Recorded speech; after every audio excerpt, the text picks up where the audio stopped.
السلطات السورية تقوم بتحقيق دقيق لمعرفة مصدر إطلاق القذيفة التي سقطت في الجانب التركي وأدت إلى سقوط ضحايا.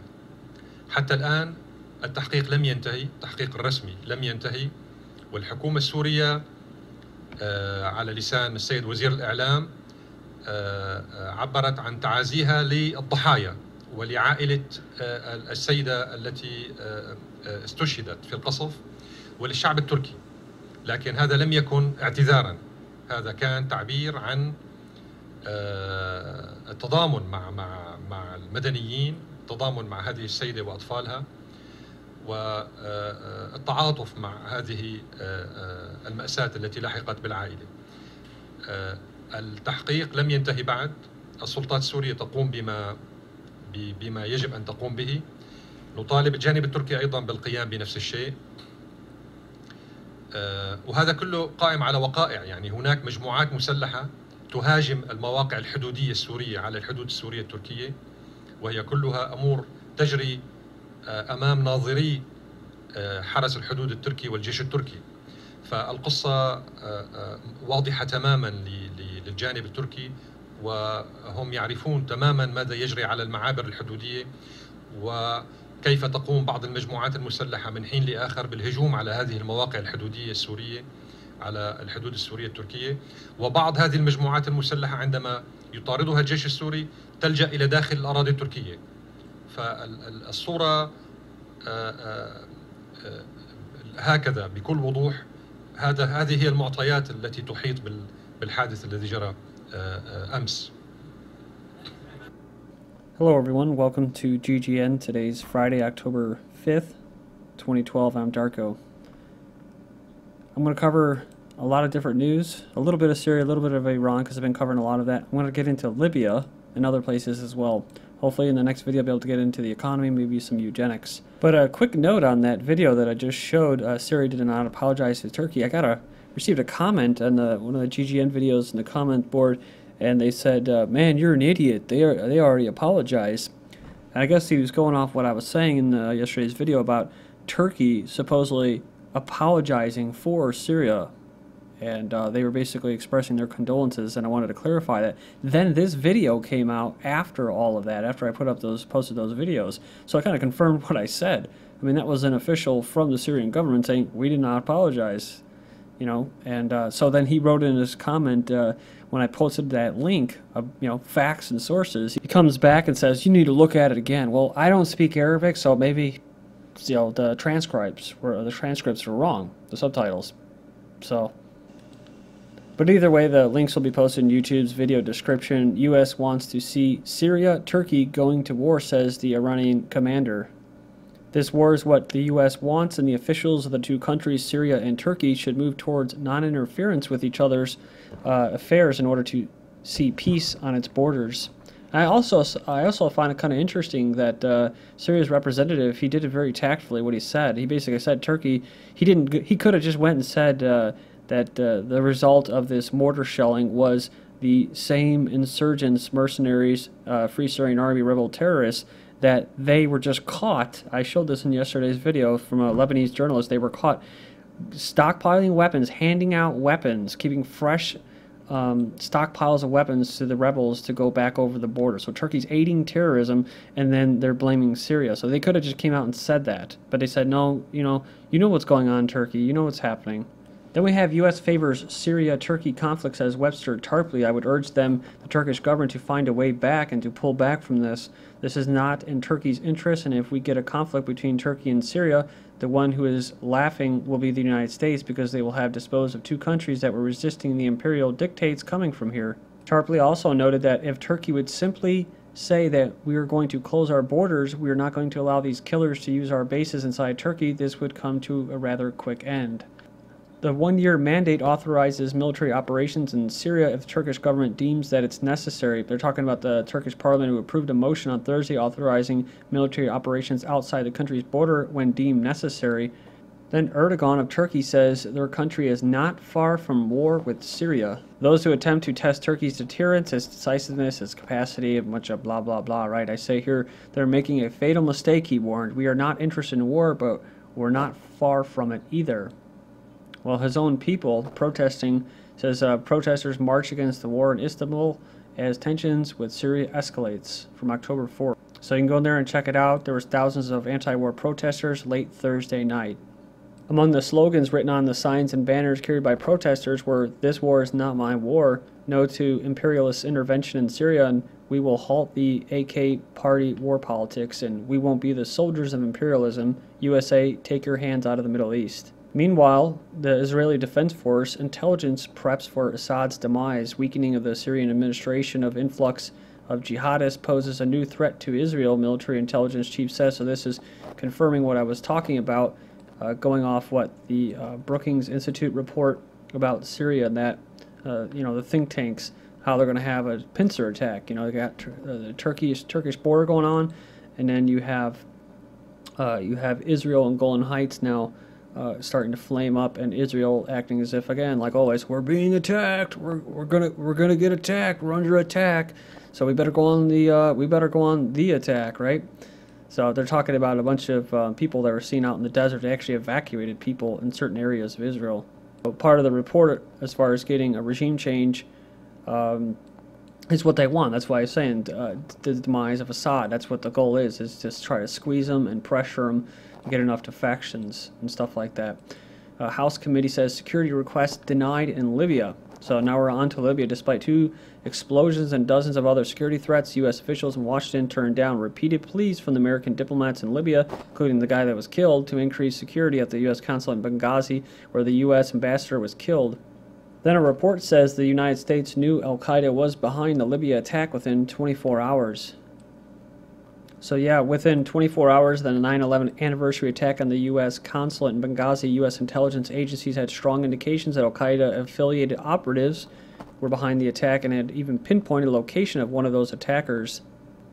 Then attack in Libya disrupted major CIA operation. This is some news that went under the radar from the 25th of September. I've been holding on to this article.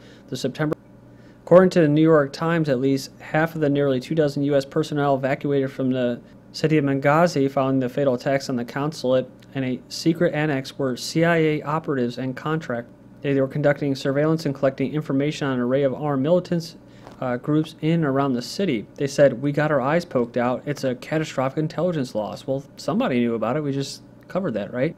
Then we have this one. U.S. deployed special forces across northern Africa embassies ahead of Benghazi. Advanced teams were deployed months before the attack. So the Obama regime continues to insist, the face of mounting evidence to the contrary, that there was no way there could have ever been seen that the attack on Benghazi consulate was coming, yet they clearly saw something coming. So I don't know if you remember from yesterday's video, I was saying when they sent those Marines out there,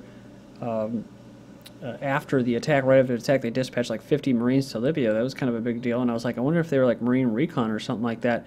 But what they had there, these special forces, and if you go to the links in the article here, it was actually Delta Force, Army Delta Force, that were there prior to the attack, and then they sent Marines.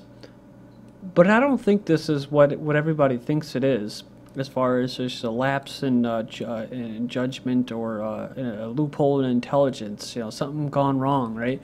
I think I hate to say this, but I think almost 99% of things that happen for a reason.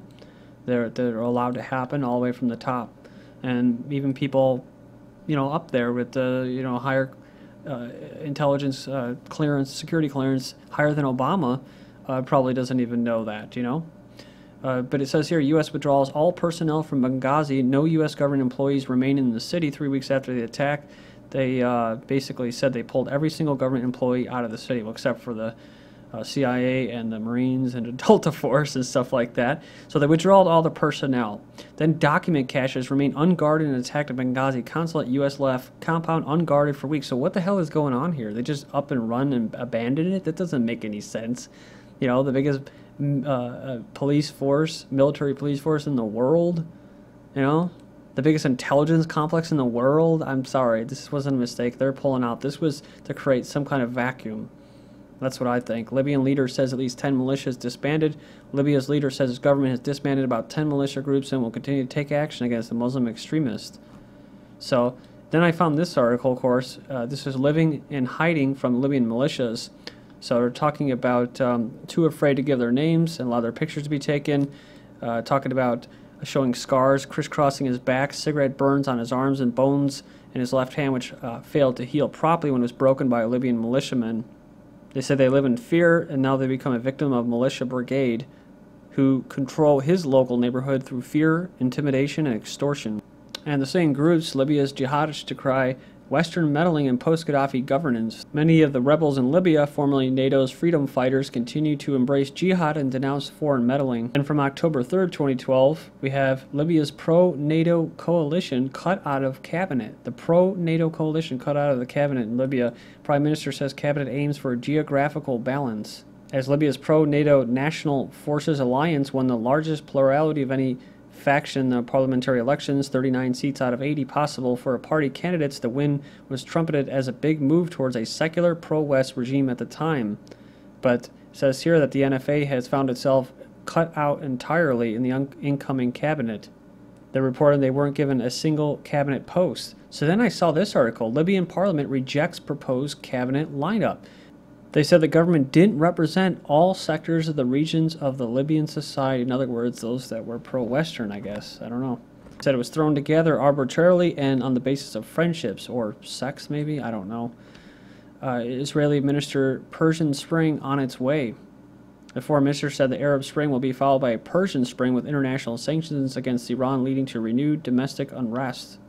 Instability spreading in Iran, not just Tehran. I remember that, I think it was James Baker with Hillary Clinton in that video laughing, joking about getting a false flag going, and he was talking about how the sanctions are working. They're squeezing. Well, they're squeezing the average person, the people at the top there that are probably the puppets for the globalists. Well, they're eating well, and they're, you know, they got all the accoutrements and that, but the people at the bottom are the ones that are getting screwed.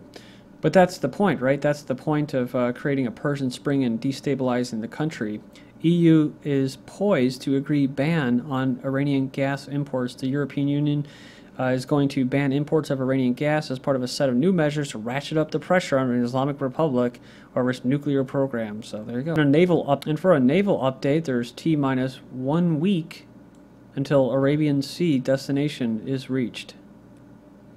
It says it will be noise until these two catalytic events occur. The third U.S. aircraft carrier and the second big deck amphibious warship, the Pelulu, both dispatched as of several weeks ago with the destination. The 5th U.S. fleet headquartered in Bahrain reached their target in the Arabian Sea, located by the Strait of Hormuz and right next to Iran. Conveniently so, with at least 2 weeks ago until the presidential election. Once in location, a naval and airborne support for offensive operations, especially those launched during the new moon cycles, would be simply suffocating. Then Israeli forces storm a mosque and dispersed Palestinian worshippers. At least 5 people, including 2 photographers, were injured after Israeli troops intervened and fired stun grenades. It's been tense over the past week, and on Thursday, at least 9 people were arrested after Palestinian worshippers and Israeli settlers clashed inside the compound. And many of you are aware that they're sending another flotilla. It says Free Gaza Group says Zionists ran concentration camps. They said here the Zionists operated the concentration camps and helped murder millions of innocent Jews. So whether they said this or not, whether it's true or not, it's a good way to call them what? Anti-Semites, right? Instead of just calling them anti-Zionists, who did actually benefit from all of that and getting their own country, their own state. U.S. targets Lebanese charities over Hamas links. The Obama regime is imposing sanctions on 2 Lebanon charities, it says, that are controlled by Hamas. So remember that. And just remember, they just removed sanctions for child soldiers. The Obama regime did. That's for the African front. They had Al-Qaeda moved from Yemen into Syria, covered that recently. Also, the U.S. removed MEK Mujahideen, Iranian opposition group, from the terrorist list officially. U.S. adds jihadist Yemeni group to terror list. That's another one on their list is Yemen. AAS or Ansar al-Sharia. The crazy thing is there's a lot of there is grassroots militias and stuff like that, and maybe extremists, but they always link them to Al-Qaeda as an offshoot of Al-Qaeda. And that's sometimes, I think, what they do to basically co-opt something, which may be legitimate. So I'm not agreeing with them, but Al-Shabaab, they're fighting against Western imperialism in Somalia, and then in Yemen, they're fighting to get southern secession. So they want to stop all of that. And Tunisia's in a state of emergency. Thank you.